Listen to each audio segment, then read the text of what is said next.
এখন আমার নামে বলা হচ্ছে 10 বছর ছিল, তবে বছর নিয়ে প্রশ্নই ওঠে না। আমি 10 বছর।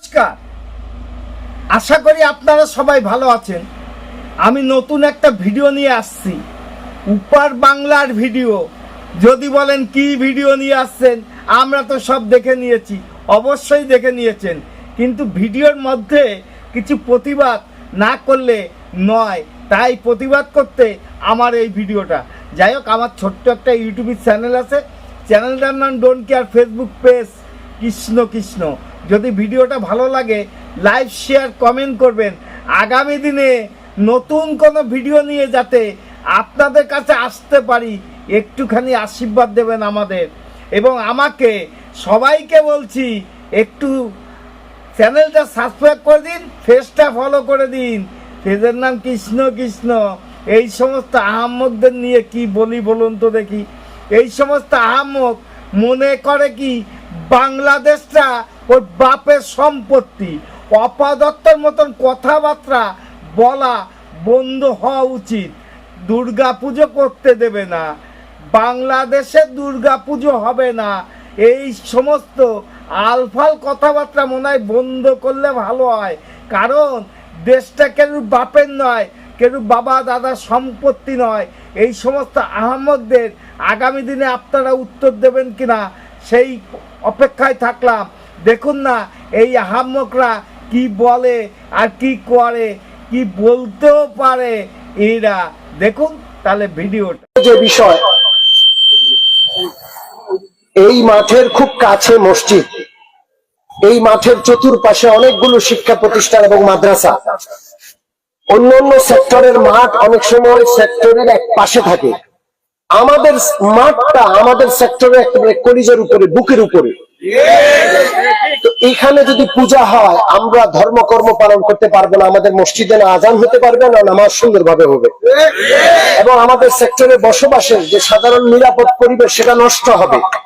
কারণ পূজার মধ্যে মাইক চলবে, গান চলবে, নাচ হবে, বিভিন্ন আচার আনুষ্ঠানিকতা তাদের আছে, আমাদের কোনো বাধা নাই, কিন্তু সেটা এই মাঠে হতে পারবে না ইনশাআল্লাহ। আমরা আজকে ছোট্ট পরিসরে মাত্র শুরু করলাম, আমাদের আন্দোলনের বিসমিল্লাহ হলো। যতক্ষণ পর্যন্ত আমাদের এই দাবি সম্পূর্ণভাবে মেনে নিয়ে এই মাঠ থেকে এই মাঠ থেকে পূজার সিদ্ধান্ত প্রত্যাহার না করা হবে, অতক্ষণ পর্যন্ত যখনই জিয়াদি আছে, এই একটা জিয়াদি, এইটা কি কথাটা ভুল বলি নেই তো আমি, যদিও বলেন যে কথাটা ভুল বলেছি। আরে কোথায় আপনারা দেখেছেন একটা পুজো হলে সেখানে আপনাদের কোনো ডিস্টার্ব হবে, মসজিদে আজামের ক্ষতি হবে? কোথায় দেখেছেন? কোন হাদিস কোরআনে আছে? মনে হয় কোথাও দেখাতে পারবেন না। এই সমস্ত কথাবার্তা মনে হয় বন্ধ হওয়া উচিত। কারণ আপনাদের এই কথা পৃথিবীর লোকে ভালো চোখে নিচ্ছে না। আরে বিগত দিনে ওই মাঠে পুজো হয়ে গেছে এবং পুজো হচ্ছিল, তখন আপনাদের দ্বিধাটা কোথায় ছিল?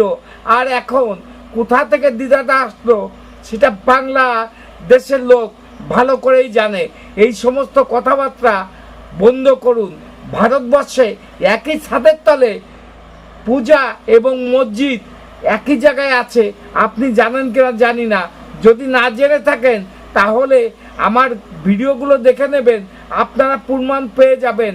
ভারতবর্ষে বহুত মন্দির আছে যেটা মুসলমানরা রক্ষণাবেক্ষণা করে, আর বহুত মসজিদ আছে যেটা হিন্দুরা রক্ষণাবেক্ষণা করে। এই সমস্ত আলফাল কথাবার্তা বন্ধ করুন। পুজো তো হবেই, আপনারা বন্ধ করতে পারবেন না, কারণ আপনার গোটা কয়েক জিয়াদিরা ওই পুজো বন্ধ করার ক্ষমতা হয়তো নেই। কারণ সত্যিকার মুসলমান যারা, তারা পুজো করানোর জন্য এবং করার জন্য অনুমতি দিয়েছে এবং পুজোটাই হবে। আগামী দিনে উত্তর দিয়ে দেবে। যাই হোক, আমার ছোট্ট একটা ইউটিউব চ্যানেল আছে, চ্যানেলটার নাম don't care, Facebook page Krishna Krishna. যদি ভিডিওটা ভালো লাগে লাইক শেয়ার কমেন্ট করবেন। নমস্কার। Madam, when sorry.